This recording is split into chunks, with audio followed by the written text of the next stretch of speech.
What's up, everybody, and welcome to Rusty Fender. Today we're gonna take a look at a Partscaster build that I have with a reversed headstock. So super cool build. I was able to find this on Amazon. I will put some links down below, but they're going in and out of stock. But I got a pretty good deal on it. So I also was able to find this pretty cool body. I don't remember the name of the company, but you can read it there. Allen, I think it is. And I mean, it's pretty good. There was a little bit of paint that ran into the pocket, but I got it sanded down. So I pull all the things that I have in the closet, like old pickups and stuff. I just wanted to save some money, and I just got some Tex-Mex pickups that I had in the closet. So I'm gonna use those guys. And hopefully by the end of it we'll have a full working guitar with all these spare parts. It's really a spare partcaster. And I mean, in reality, all Fenders are partcasters, right? Because they just have bins in the factory and they just take the parts out of it, so there were parts to begin with. Doing this part is where you need to be careful, right? Like all the measurements and all that to make sure that you can get it intonated and all that. But I'm just using the holes for the strings as a guide. I mean, the error there can't be that high. If I mess it up, I should be able to adjust it with the bridge screws, So I measure everything. I made some pilot holes first, and I'm going in. And I actually, my phone turned off, so I didn't get to get that last part there. But that's the pick guard that I'm going with, that mint color or parchment. I don't know which one it is actually. One mistake that I'm making right now is that I use some of those tube, whatever plastic tubes there. I should have used two. There were one on its own is not enough to lower it or make it higher. It just stays there. So yeah, use two, and that's gonna get it better. I always crack the clear in putting these guys, and today it wasn't as bad as previous builds, but I still cracked the clear. And even though I did my best, yeah, I pushed that one in, that third one in, and it cracked around it. But I don't really care. This guitar is for myself, and I plan to beat it up. I'm thinking maybe a relic. Let me know down in the comments if you think how a relic will work with this type of paint. But I think it's gonna look cool. So I'm gonna go in and put the neck on just to measure everything, and everything is in the right place to put the pick guard. That was another mistake that I did. So I should have waited for the control plate. So the control plate was a little bit behind in shipping, but when I got the body and the neck, I got too excited, and I said, I basically have 99% of the guitar. I'm just missing the control plate, and I'm like, what? How wrong can it be? Well, without the control plate, you can't really adjust how the pick guard is gonna be. So even though I did my best to align it, you see there how I moved it a little bit? That tiny little bit that I moved it, it made the control plate it fits, everything looks good, but it's not perfect. And I'm trying to achieve perfection, but the other problem was that I wanted to do a reverse control plate because of the reverse headstock. I would say that was pretty cool, right? Reverse Telecaster.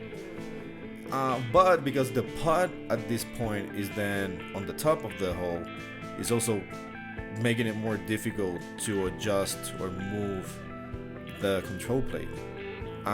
So I really decided to cut my losses. So basically, don't drill the holes without the control plate. Or I could have gotten a control plate from another guitar or whatever. Just get something. If not, it's gonna be harder. Oh, of course I can take away the pickguard and, you know, move it a little bit and poke the holes. But yeah, I don't think I'm gonna do that. I don't. The way that it came out, it's not bad. But I wanted to let you know that at this point, do not do what I'm actually doing right now, which is putting the screws before getting the control plate there. You can put everything there and tape it. That should have been what I should have done. I just got too excited, and as you can see, also look at that. Look at the neck pickup. It's like so high up because I only put one of the rubber thingies. I don't know what they're called. So this, I mean, you're gonna see a trend here. I'm making a lot of mistakes, and you know, part of it is that I'm excited to do it. The other part of it is I'm doing something that I never done before.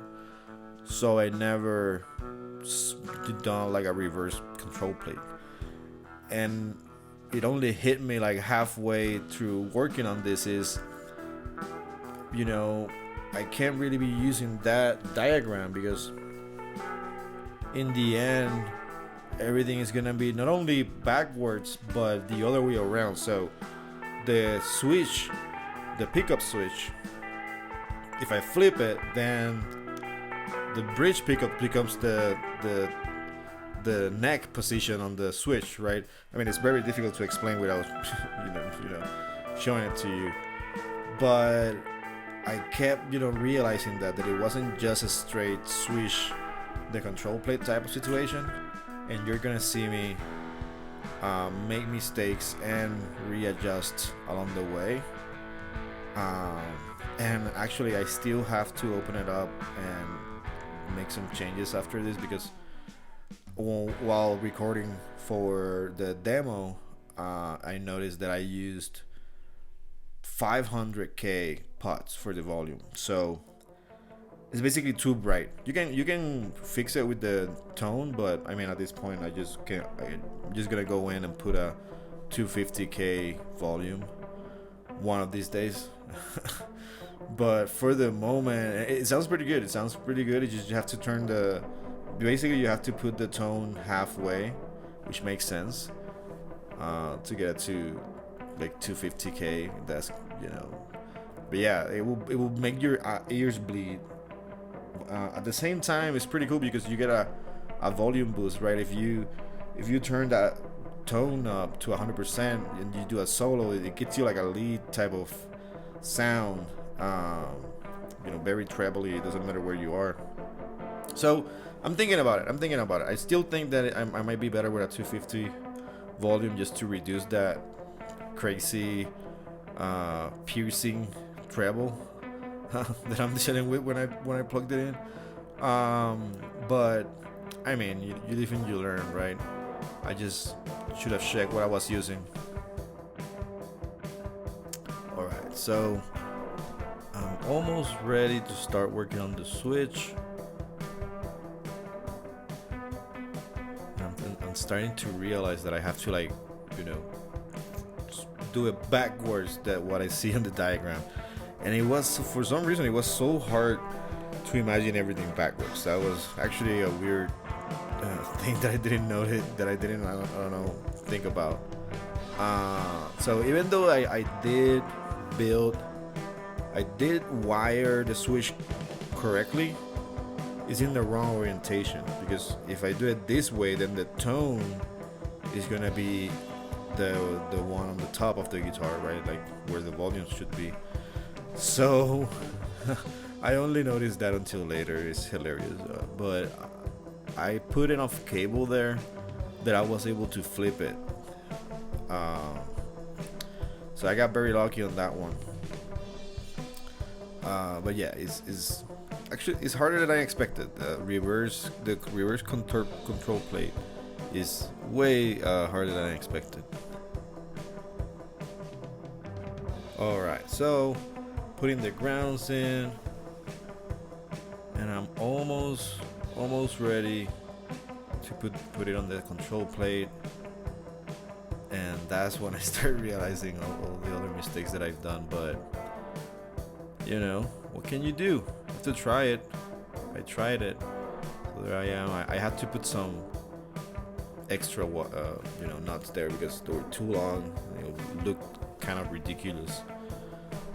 So I'm ready to put everything together, put it on the guitar. Let's get to it. I'm using that cardboard from one of the things that I got from Fender, and that always helps me just to protect the area. More that area that is exposed, right? It's not covered by anything. If you get solder in there and it burns the clear, then you're in trouble. So there I go. So fast. I'm so fast. It's so incredible. I actually had to make an extension because, again, now the volume is at the bottom part, right? So sorry, the tone is at the bottom. The switch, should I say, is all the way at the other side. So I didn't consider that. So something is to consider. The cable from the pickup were too short, and I was not gonna go in and try to change the cable. I already done that before, and I melted the plastic around the pickup. So yeah, I don't like the idea of getting heat in that area. So I'm making a ground. This guy has that little bump in the middle there, which makes it easier. Like that way you don't, I mean, you still can go past and come on the other side, but I think it gives you a little better chance because you got a little bit more meat in there. So what I did for that screw, I just cut in half one of the screws for the pickguard. I'm not gonna buy one of those, like, I don't know what they're called, like, I don't know, yeah, whatever they use in factory for the ground for the body. Like, I don't think I need to do that. So putting everything together, and oh my god, has it been like an interesting few hours, I would say. It's certainly been hours. It's taken way longer than I expected, and we're getting here to the end,